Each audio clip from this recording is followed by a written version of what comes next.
Assalamualaikum warahmatullahi wabarakatuh. Waalaikumsalam warahmatullahi wabarakatuh. Selamat siang, ayah, bunda, dan teman-teman semuanya. Perkenalkan, nama saya Riki dari tim Generasi Juara sebagai moderator acara kita pada hari ini. Masih pada semangat nggak nih teman-teman semuanya? Semangat. Masya Allah. Siapa aja yang hari ini puasa? Coba rahen. Puasanya full nggak nih? Oke, semoga tetap semangat sampai waktu berbuka nanti ya. Oke, sebelum kita mulai, nanti akan ada 3 kakak-kakak yang akan sharing mengenai pengalaman, cerita menarik, tips and trik, dan banyak hal lainnya. Oke, langsung aja kita mulai. Namun sebelum itu, saya akan memberitahukan kepada teman-teman dan ayah bunda semuanya, pada acara hari ini, yaitu nanti akan dilaksanakan terlebih dahulu sesi sharing oleh 3 narasumber kita, dan untuk sesi tanya jawab akan dilaksanakan setelah sesi sharing selesai. Oke, untuk sesi yang pertama, kita panggilkan yaitu ada Kak Saifana Safinatun Najah dari Universitas Brawijaya. Assalamualaikum Kak Safin. Oke, halo, waalaikumsalam. Halo Kak. Oke, sebelumnya, Assalamualaikum warahmatullahi wabarakatuh. Selamat siang, teman-teman. Apa kabarnya Kak Safin? Alhamdulillah, baik. Gimana Oke. yang lain? Oke. Gila ya. Gimana Kak puasanya? Sampai saat ini lancar ya? Hari ini kebetulan lagi buka puasa aku. Oke, baik. Oke Kak Safin, langsung aja. Boleh memperkenalkan diri, dari program studi apa, dan masuknya lo jalur apa sih Kak? Aku izin memperkenalkan diri. Namaku Saifana Safinatun Najah atau biasa dipanggil Safin. Aku dari Psikologi Universitas Brawijaya Angkatan 2023. Kemarin kebetulan ya, alhamdulillah aku lolos jalur SNBT. Oke Kak, untuk yang pertanyaan pertama nih Kak. Jadi Kak Safin ini masuk jalur SNBT tahun 2023 ya? Betul. Oke. Waktu itu, Kak Safin ada ikut bimbel nggak sih saat menjadi mahasiswa warga belajar paket Generasi Juara? Kalau ikut bimbel sih jujur gak ada. Aku nggak ikut bimbel sama sekali. Oh, Cuman jadi aku oke. sambil, Hah? cuman aku sambil ikut belajar di platform belajar yang lain, platform belajar online. Cuman kayak aku memanfaatkan fitur gratisnya aja. Oh, oke. Berarti sebenarnya di lain PKBM maka ada fitur-fitur gratis yang Kakak coba ya untuk belajar ya? Betul. Oke Kak. Oke Kak, kalau boleh tahu nih, Kak Safin kenapa sih pilih jurusan psikologi? Apakah emang psikologi ini impian Kak Safin? Oke, jadi emang psikologi kebetulan jurusan impian aku sesuai sama minat aku dan aku senangnya ya bisa keterima di jurusan ini. Kenapa pilih psikologi? Alasannya karena sebenarnya aku mulai kelas 1 SMA itu emang kayak tertarik sama isu-isu seputar mental health. Kemudian karena kan emang waktu itu akhir-akhir ini mulai booming ya masalah psikologi Ya, dan mental health. Dan pas aku baca-baca, oh kok kayaknya ini menarik sih dan yaudah akhirnya aku memutuskan ke psikologi. jadi sejak kapan tuh kakak tertarik dengan dunia psikologi atau tentang mental health dan sebagainya? Mungkin kayaknya sekitar tahun 2020. Oh, berarti udah lama juga ya? Ya, Oke. Jadi emang kakaknya tertarik nantinya akan menjadi SDM juga ya kalau misalnya nanti turun ke dunia kerja ya? betul. Oke Kak, apakah Bisa. program studi ini yang Kak Safin pilih ini berhubungan dengan cita-cita kakak? Sebenarnya tuh cita-cita sendiri kan kayak aku belum tahu jelas juga sih ya mau jadi apa di masa depan nanti. Cuman karena minat aku di psikologi, untuk saat ini aku punya ketertarikan ke bidang klinisnya, psikologi klinis. Kalau kerja di bidang klinisnya kan berarti kemungkinan nanti menjadi praktisinya, jadi psikolognya, atau mungkin jadi penelitinya, researchernya. Gitu. Oh, oke. Jadi berarti nanti setelah lulus nanti akan tetap menerus di bagian psikologi juga ya? Betul, Berarti emang benar-benar tertarik banget, tidak mendalami banget ya Kak ya? benar. Oke nih Kak, gimana nih Kak? Gimana sih Kak cara kakak belajar untuk SNBT? Hmm. Kak Sopin belajarnya mulai dari kelas berapa? Boleh minta nggak nih tips and triknya untuk teman-teman supaya bisa jadi cara untuk teman-teman pakai generasi juara yang mau ikut SNBT tahun 2025? Oke, boleh. Sebelumnya boleh sambil pakai PPT nggak ya? Boleh, boleh Kak. Silakan Kak. Mungkin Oke. kakak operator bisa dibantu Kak. Oke, teman-teman. Jadi siang hari ini aku berkesempatan, aku mau bagi tips dan strategi aku selama belajar untuk UTBK kemarin ke teman-teman semua yang hadir di webinar hari ini. Sebelumnya aku mau disclaimer dulu, kalau setiap orang kan cara belajarnya berbeda-beda dan nggak seharusnya satu cara belajar tuh dijadikan patokan untuk kalian, untuk cara belajar kalian. Jadi di sini aku lebih ke sharing aja dan kalian boleh ngikutin cara aku. Kalau misalnya cocok berarti alhamdulillah, tapi kalau nggak cocok kalian bebas banget untuk explore cara belajar yang lain. Oke, teman-teman. Jadi yang pertama, yang paling penting itu adalah kalian harus mengenali diri kalian sendiri. Termasuk dari diri kalian sendiri itu adalah kelebihan kalian di subjek apa, kelemahan kalian di mana, kemudian waktu belajar yang cocok untuk kalian itu apakah pagi, apakah siang, apakah sore, apakah malam, itu kalian harus tahu kalian tuh nyamannya di mana. Nah, setelah kalian mengenal diri kalian sendiri, kalian nanti bisa bikin jadwal belajar yang realistis dan sesuai dengan kesibukan masing-masing. Misalnya ini ya teman-teman, di sebelah kiri itu ada jadwal aku untuk belajar UTBK dulu. Sebenarnya jadwal aslinya itu lebih kompleks lagi. Aku kasih jam-jamnya di sana, tapi karena file aslinya hilang, jadi aku di sini naruh gambaran besarnya. Oke, jadi aku ngebagi 7 subtes UTBK itu ke dalam beberapa bagian, dan setiap hari aku nggak belajar langsung ketujuhnya, tapi aku belajar subtes-subtes tertentu. Misalnya di hari Senin sama Rabu ini, aku belajarnya TK dan KM aja. Kenapa? Karena memang aku tuh lemah di dua subtes ini. Jadi aku mengkhususkan 2 hari ini untuk belajar satu subtes aja. Soalnya untuk belajar PK dan PM itu aku butuh waktu yang lebih lama dibandingkan subtes yang lain yang memang kelebihan aku, kayak misalnya LBI dan PBS. Kemudian untuk hari Sabtu itu aku khususkan untuk ngerjain tryout, dan kemudian di hari Minggu itu untuk membahas jawaban dari tryout yang aku kerjakan 1 hari sebelumnya. Itu. Tapi untuk jadwal sendiri teman-teman tentunya bebas ya, menyesuaikan dengan kebutuhan dan kesibukan masing-masing. Terus juga aku orangnya bukan morning person, jadi aku sendiri lebih suka belajar pas malam. Itu. Oke. Lalu untuk tips yang berikutnya, teman-teman itu harus mulai belajar dari yang fundamental dulu, terutama untuk subjek yang dirasa sulit. Misalnya kayak aku kan kesulitan di TK dan PM. Jadi saat itu aku belajar benar-benar dari konsep dasar terlebih dahulu. Gak masalah kok kalian belajarnya ngulang lagi ke konsep dasarnya, kayak misalnya sifat-sifat aljabar, kemudian materi-materi dasar yang lain, seperti PEMDAS, urutan operasi bilangan. Soalnya kalau kalian belajar dari materi dasarnya, kalian sudah paham konsep dasarnya, untuk kedepannya kalian akan lebih mudah mengerjakan soal-soal yang kompleks gitu. Walaupun memang mungkin di awal progresnya bakal terasa lebih lambat, tapi belajar dari konsep dasarnya itu sangat membantu teman-teman. Oke, lalu untuk tips yang berikutnya itu adalah belajar dengan konsisten. Kualitas belajar itu menurut aku itu jauh lebih penting daripada kuantitas belajar. Jadi misalnya kalian tuh bisa menargetkan belajar minimal 2-3 jam sehari, tapi rutin, konsisten setiap hari. Itu lebih baik daripada belajarnya 10 jam per hari. Kemudian usahakan kalau belajar itu benar-benar fokus, benar-benar mindful, jauh dari distraksi segala macam seperti HP atau yang lain. Daripada kalian belajarnya 5 atau 10 jam dalam sehari, tapi banyak ke distract-nya, banyak buka HP-nya. Gitu. Oke, lalu yang berikutnya itu adalah mengerjakan tryout. Mengerjakan tryout itu juga bisa diusahakan oleh teman-teman untuk rutin, tapi jangan sampai teman-teman cuma ngerjain tryoutnya doang, karena kebanyakan kesalahan pada beberapa orang. Mereka itu ngerjain tryout mungkin setiap hari atau setiap 2 hari sekali, sering. Tapi mereka cuma sebatas ngerjain doang, kemudian nggak dibahas lagi kesalahannya mereka itu di mana, cara yang benar itu seperti apa. Jadinya itu yang kenapa itulah yang jadi penyebab kenapa beberapa orang merasa kok kayak skor tryout tuh segitu-segitu aja ya, karena nggak ada evaluasi. Nah, jadi selain mengerjakan tryout, teman-teman tuh harus membahas juga jawaban dari tryout teman-teman. Kalau aku dulu tryoutnya rutin 2 minggu sekali, kemudian setelah semakin terbiasa, aku naikin jadi 1 minggu sekali.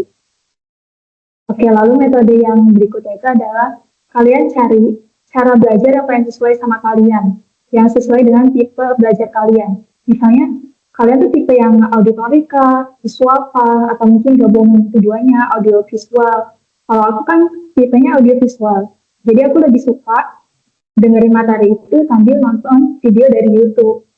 Kemudian kalian juga bisa kalau misalnya kalian lagi senggang, tapi kalian males misalnya ya buat belajar duduk di depan buku, kalian juga bisa dengerin materi lewat YouTube atau lewat yang lain sambil tiduran, sambil bersih-bersih rumah, atau mungkin sambil makan. Itu juga membantu.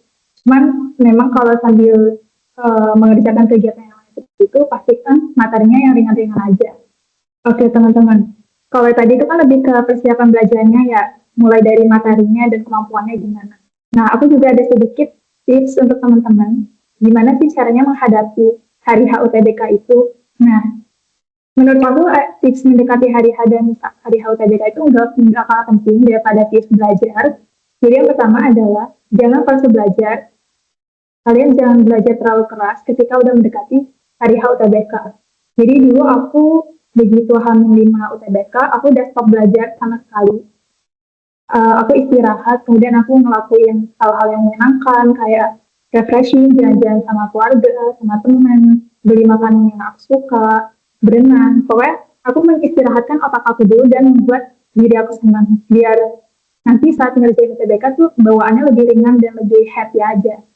Kemudian yang kedua, nah ini penting ya teman-teman, jaga kesehatan dan pola tidur. Soalnya banyak orang-orang yang merasa, oh mendekati hari UTBK nih, aku harus belajarnya lebih kencang lagi, kemudian sampai makanannya nggak dijaga, pola tidurnya berantakan. Dan kalau aku sendiri, aku ada teman aku yang dulu kejadian dia hampir melewati UTBK karena masuk rumah sakit. Jadi kan itu sayang banget ya kalau kalian malah melewatkan kesempatan UTBK. Oke, lalu yang berikutnya itu, siapkan semua keperluan minimal H-1.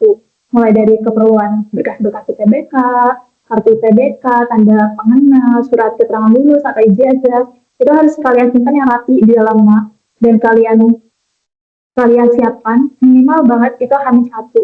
Biar besoknya saat hari UTBK, kalian nggak keteteran atau buru-buru, terus jadinya banyak yang ketinggalan. Jadi biar kalian bisa tenang di hari UTBK. Kemudian yang keempat itu, bawa minum dan pergi ke toilet sebelum masuk ruangan UTBK. Ini kedengarannya kayak remeh dan sepele banget ya, kayak ngapain sih kita ke toilet sebelum masuk ruangan UTBK? Tapi nyatanya ini termasuk penting banget teman-teman. Karena banyak ya kejadian dulu itu orang-orang saat di dalam ruangan mereka nggak bisa fokus mengerjakan karena kebelet buang air. Nah, itu kan sebenarnya sayang banget ya kalau kalian persiapan kalian selama berbulan-bulan itu jadinya kacau karena hal-hal yang sebenarnya bisa dihindari. Tuh. Jadi kalau kalian nanti di pusat lokasi UTBK, kalian tuh inisiatif aja nanya ke pengawasnya, boleh nggak bawa minum ke dalam ruangan, biar kalian jadi hidrasi. Soalnya pengerjaan UTBK itu kan lama ya, sekitar 4 jam. Tapi kalau emang nggak dibolehin, ya udah kalian minumnya sebelum masuk ruangan. Terus nanya juga, biasanya sih pengalaman aku dulu, pengawasnya itu nawarin ada yang mau ke toilet atau enggak. Tapi kalau misalnya nggak ditawarin, ya udah kalian inisiatif aja minta izin ke toilet. Soalnya bawaannya itu kan nepes ya, terus juga terutama sesi pagi itu dingin-dingin, itu bikin banyak orang jadi kebet buang air di tengah-tengah pengerjaan soal. Oke, lalu yang berikutnya, yang terakhir dan yang paling penting itu adalah perbanyak doa dan ibadah. Sebenarnya perbanyak doa dan ibadah ini nggak cuma pas mendekati hari UTBK aja ya, tapi mulai dari sekarang kalian juga harus rajin doa dan beribadah. Karena kita kan manusia cuma bisa berusaha, sedangkan kita tuh tergantung kepada pencipta kita, kepada Allah. Gitu. Oke, luar biasa sekali ya teman-teman ya. Tip and trick dari Kak Safin ini, Masya Allah. Boleh banget nih untuk teman-teman yang mau ikut caranya Kak Safin, tapi masih bingung, boleh tuh tadi dicatat-catat, dirangkum mungkin, bisa jadi nanti tuh teman-teman yang ikut UTBK tahun 2005. Nah, teman-teman, tapi yang pasti harus ada niat, usaha, dan doa ya teman-teman semuanya. Oke Kak, ada pertanyaan selanjutnya nih Kak. Selama Kak Safin di Universitas Barwijaya, ada nggak cerita-cerita menarik yang bisa di-sharing ke teman-teman? Barangkali kakak ikut organisasi atau kegiatan-kegiatan mahasiswa.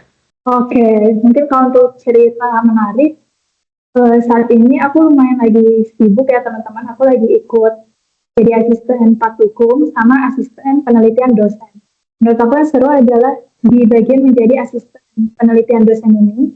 Soalnya kayak kita bisa belajar banyak hal dari dosen, termasuk mempelajari materi-materi yang sebenarnya belum kita dapetin mata kuliahnya. Dan misalnya di aku ya, aku kan psikologi. Dan dalam psikologi itu kita ada mata kuliah namanya konstruksi alat ukur.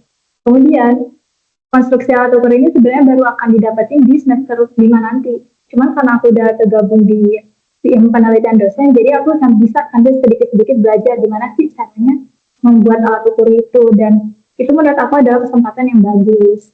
Tuh. Jadi kalau kalian nanti di kuliah, kalian jangan ragu buat ikut kegiatan-kegiatan saja ada kesempatan. Walaupun mungkin kalian bakal ngerasa kayak, aku takut, aku bisa nggak ya?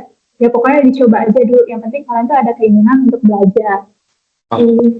Keren banget nih teman-teman. Boleh bisa tepuk tangannya, mungkin emoticon tepuk tangannya bisa dikasih teman-teman. Itu luar biasa banget. Oke nih Kak, pertanyaan terakhir. Pengalaman belajar Kak Safin dan kesan-kesan selama di PKBM Generasi Juara, gimana nih Kak? Kira-kira ada nggak sih Kak manfaat dari homeschooling yang bisa diaplikasikan saat di perkuliahan?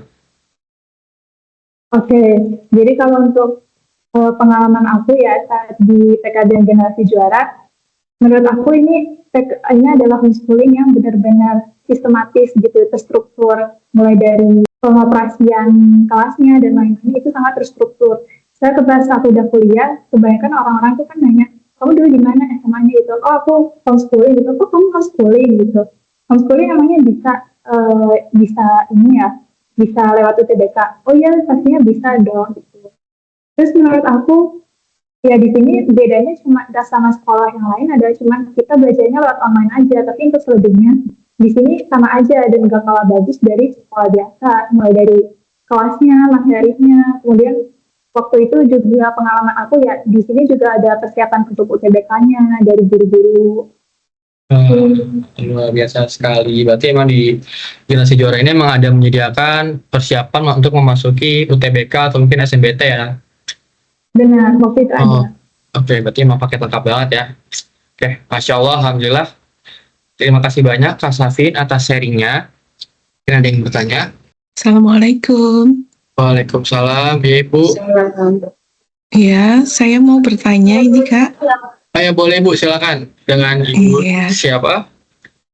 Saya Ibu Ana, Bunda dari Cakrawala Juang kelas 8. Tapi walaupun kelas 8 tapi sudah pengen tahu alur untuk mendaftar ke PTN di Indonesia seperti apa. Masya Allah. Iya. Untuk maaf tadi kakak yang dari psikologi tadi siapa ya namanya, lupa saya. Kak Safin ya. Untuk Kak Safin saya mau menanyakan kan lewat jalur rapot ya. Jalur rapot itu berarti SNBP ya. SNBP namanya. Ya, itu kalau dengan jalur rapot untuk sampai bisa diterima di Fakultas Psikologi yang kriterianya kan termasuk tinggi ya, itu kemarin nilai rapotnya berapa ya kalau boleh tahu? Sama kalau untuk misalnya jalur psikologi itu yang dilihat jumlah rata-rata semua nilai mata pelajaran atau hanya dari mata pelajaran tertentu. Misalnya kalau psikologi kan ada yang masuk di prodi IPA, ada yang masuk di prodi IPS kalau saya tidak salah ya, di tiap universitas beda-beda. Itu apakah hanya mapel tertentu atau semua mapel? Kalau misalnya boleh di-share kemarin rata-ratanya berapa untuk bisa masuknya. Nah, itu yang saya pengen tahu informasinya. Terima kasih banyak sebelumnya. Ya, terima kasih Ibu atas pertanyaannya. Iya. Oke, baik. Mungkin boleh dari Kak Saifana jawab terlebih dahulu, Kak. Oke, aku izin jawab. Sebenarnya Bu Ana ya tadi namanya. Saya izin meluruskan dulu kalau saya itu tadi lulusnya ke Psikologi Universitas Brawijaya itu jalur SNBT, yaitu Seleksi Nasional Berdasarkan ya. Kalau yang lawan itu SNBT. Oh ya. Ada yang mau ditanyakan dulu seputar SNBT? Oh, berarti jalur tertulis ya? Betul, jalur tertulis. Kalau jalur tertulis berarti berapa, Kak? Ini kurang lebih untuk bisa masuk ke apa psikologi itu? Karena kan kriterianya tinggi ya kalau psikologi ya. Ya. Betul. Memang kan psikologi juga salah satu kemarin jurusan yang pendaftarnya paling banyak ya di Indonesia. Ya, betul.